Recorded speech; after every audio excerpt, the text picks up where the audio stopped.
Hi, everybody. Welcome back to the Empowered to Advocate podcast. This is Dana Marie, and I am joined here by Michelle, and we are here with the first episode of season 3. Thank you to those folks who joined us for seasons 1 and 2. Go back and listen to those if you haven't done so yet. But we're going to jump in right today with a back to school don't panic episode. We know that lots of folks are headed back to school soon, or you've maybe just started. So we wanted to come to you with this episode to help ease you into the new school year and give you a couple really tangible tips, tangible strategies, things that you can implement right away to help make this school year run as smoothly as possible. So let's jump right in.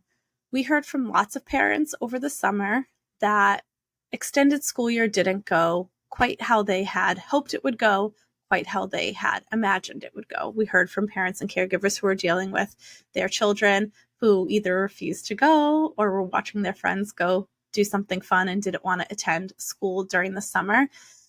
And this happens. It's not ideal when your child has extended school year services on their IEP. It's because the school team and you are trying to prevent regression or trying to help them get some of the services maybe that they missed during the year, or just trying to make sure that whatever gaps they have in their learning are worked on over the summer for 5 or 6 weeks. In an ideal situation, your child would be able to attend every day for those 5 or 6 weeks and get the services they need. However, we understand the reality is that's not always possible. Families go on vacations. Parents and caregivers can't always find transportation or childcare during the summer. And like I said, we've heard from some parents whose children just didn't want to go to school in the summer, which we fully and totally understand. What you can do now is try to get a good sense of what they did accomplish. Maybe they only went for 2 or 3 days. Maybe they only went for 2 or 3 weeks. Maybe you got them there twice a week instead of 4 times a week. However long they were able to attend, what you can do is figure out maybe what they got out of those few days or those few weeks. You should have received some sort of progress note from the extended school year staff. If you did not, reach out and ask for that. Typically, they'll send you a summary of what was worked on over the summer, what skills, what goals were focused on, what services the child received. They should tell you how many times they attended their speech session over the summer or their occupational therapy service over the summer. But that's a good place to start, especially if you're meeting with the school team in the fall, and it might not be all the same people who worked with your child over the summer, to just get your footing and kind of understand what did happen over the summer. Like I said, it might not be everything that you anticipated would get covered over the summer, but it's a really good place to start to just get that information, to start with whatever data that is. And like I said, feel free to reach out to the school team, the extended school year team, if you did not receive that information. I think this is a really good way to actually gauge how much regression potentially happens during the summer as well. By looking at where were they on their quarter 4 end of the school year progress report, and looking at where their skills are now. And, potentially for some students, there may not have been as much summer slide, as much regression as was anticipated, which is a good thing, right? So I think sometimes we forget that extended school year services are to help minimize substantial regression. And that is a big open statement of like, what is substantial, right? And it takes into account that there would be more than typical regression over the summer, because everybody has some regression over the summer. And it would be more than typical, and then take more than a typical amount of time to be able to come back from that, either whether it's routines or it's reading skills or it's ADLs, anything like that. So there might actually be some areas, especially if your child is getting older and them wanting and to go to ESY and putting up a fight is now becoming this huge struggle. It might just demonstrate that maybe they don't need as many services over the summer, which would then make it next summer maybe a little bit easier to compromise with them on being able to go. So this is a good time to be able to look at what was their progress in the fourth quarter, where are they now? And this also gives you a good starting point for when you contact the school team to perhaps set up a meeting in the fall, whether if they're not due for a annual review first thing in the fall, I'd say before December. It's always a good idea to request a meeting in October-ish to be able to have a conversation, meet your school team, have them meet you, have you share a little bit about your child, just as a way, a get to know you sort of thing. It's a fresh school year, probably a lot of new faces. So having that data is a good stepping point of saying, this is why I want to have this meeting too. For sure. And you just mentioned, I think this is important. And we were just talking to a couple caregivers recently about this. The beginning of the school year is a great time to just introduce yourself and introduce your child, especially if they have new team members or an entirely new team. Maybe they're even going to a different school this year, moving from preschool to elementary school or elementary school to middle to high school. Maybe they're going to a different program and a different school. It's a great time to just open the lines of communication. Like Michelle said, maybe waiting a few weeks, right? We recommend doing this closer to, if your child starts school around Labor Day, closer to the middle of September, end of September, maybe even October 1st. Let everyone get settled, get into the groove of the new school year, but then sending an email, sending a letter to the teacher, the liaison, the entire team maybe, and saying, hey, I'm so-and-so, I'm the caregiver of this child, looking forward to working with you this school year. Here are some things they did over the summer. They picked up a new hobby. We traveled. They went to extended school year. They attended a summer program or a camp. Here are some things that have worked for them in the past. We know it's a new team. If you have any questions, please feel free to reach out to me. Here's how I can be contacted during the school day, or maybe you can't be contacted during the school day. Here is a backup number, maybe another parent or family member or caregiver. It's a good time to kind of set the expectations for communication for the school year. I know that when we left the year in June, we had lots of parents who reached out to us and weren't honestly super happy with communication between them and the school team last year. It wasn't enough, or it wasn't the way that they had hoped it had gone. And so now's a really good time to set sort of those parameters and those expectations and just open the lines of communications. You know, as a former teacher, right? We were teachers for a long time. I always really appreciated when a parent reached out to me, whether it was a parent with a child on an IEP or not, at the beginning of the year to say, hey, it's me. Here I am. You know, feel free to contact me. Looking forward to working together. It could have been as short as 3 or 4 sentences, but it was a great way to get that parent and that child on my radar early and make sure that I was communicating with the parent in the way that was comfortable to them and that they wanted to. So we do encourage you to do that.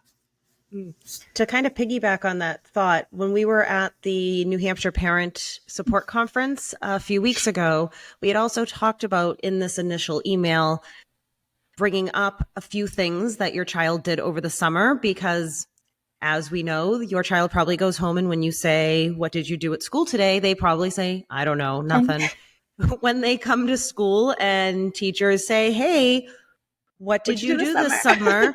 They oftentimes say, I don't know, nothing. And, you know, unfortunately for some students, that might be actually really true. To put that into perspective, some students maybe didn't do anything this summer. So by putting it into a little email, hey, some things you might want to ask Sean about or Susie about are, you know, they learned how to crochet this summer. They spent some time every weekend with their grandparents who they typically don't see while they were here from Florida, something like that. So that gives the teacher or the staff member something to start conversation with, to start building rapport with. Because otherwise, sometimes, especially for middle schoolers, it can feel like you're like really pulling, like, come on, tell me something, right? You're fishing for it. So giving them that information can make it easier to build that rapport. So send that welcome email.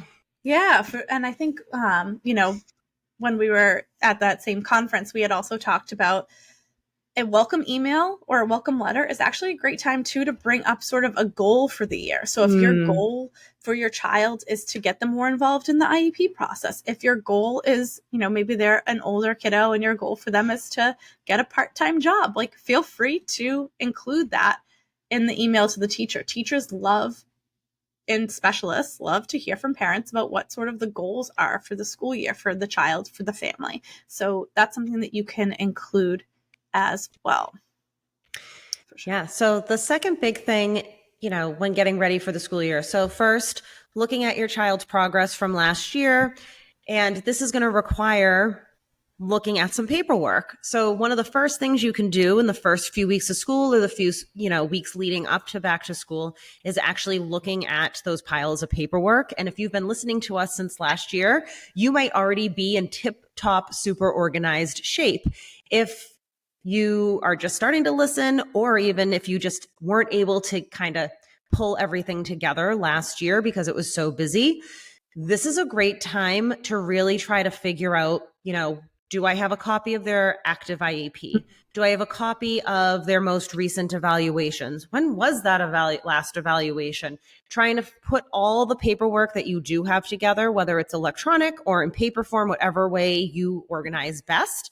And then if you don't have certain things, you think you might be missing things, that's something you can also talk about and request a copy of when you meet with the team in the fall. So all of these things kind of lump together. So back to school is really instead of panicking, thinking about it as a time for fresh opportunities. It is a brand new year, brand new opportunities, brand new skills for your child to be learning, probably many new team members to get to know, right? And I know that can, provoke some anxiety, but especially if you had a hard time last year, or your child had a hard time last year, then this is a great time to kind of just start fresh, be organized, and just set the tone for the year and go from there.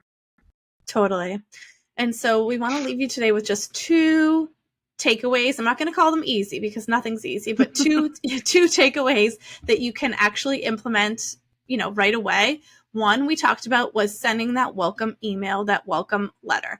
Give school 2 or 3 weeks to start. Give everyone a chance to settle in, but then send that letter introducing yourself, opening the lines of communication. If you need some inspiration for that email or letter, we're going to drop in the show notes. We have a blog post that we recently put out that has some sentence starters, some topics that you can cover, ones that we talked about today and more. So click on that link, head to that blog, and get some starters to start your email or letter. Great. And then second, we do have a free resource, which is a binder organization system that you can print out. It might be easier to even just print it at some place like Staples if you're able to do that. If you don't have a printer at home, you get a PDF, and it has all sorts of things that we think are very valuable for you to be able to have at your fingertips in a very organized, systematic sort of way. So oh yeah, I don't know where Q3 progress reports are from last school year. Oh, I'm not sure when those last evaluations were. You may not even know that you're missing those without this organization system. So we tried to put everything that we think that you should have at your fingertips in this packet for you to have printed out, put it in a binder, and then organize all of your child's paperwork in that binder. So you have it, you're ready to go. It's at your fingertips. So you can download that. We're going to drop that in the show notes as well. And you can reach out to us at any time with questions to set up an initial consult, empoweredtoadvocate@gmail.com, or using the link in the show notes to set up that time. Another great way to start your school year is with a record review. So if you're pulling all your paperwork together and you're like, wow, there is just like so much going on here, and I'm not sure if these goals are really appropriate. I'm not sure. I feel like this, this objective has been repeated multiple years in a row. This is a great way to start working with us. If that's something that you're interested in, is after the initial consult, a record review where we go through all of your paperwork, put everything together, and kind of look at where the real positive parts are of the current plan and where can we make some improvements to make their plan even better for them so they make even more progress coming up. So those are all different ways that we can support you, and that might be helpful for you and your child this school year. And we just opened up all of our fall availability for those initial 20-minute consults. So when you go to schedule an appointment with us, we have lots of new availability that just opened up in September and October. So we look forward to working with you. We also look forward to chatting with you next week on the second episode of this season. So thanks for tuning in today. Thanks for joining us, and we will see you next week. See you next week. Bye, everybody.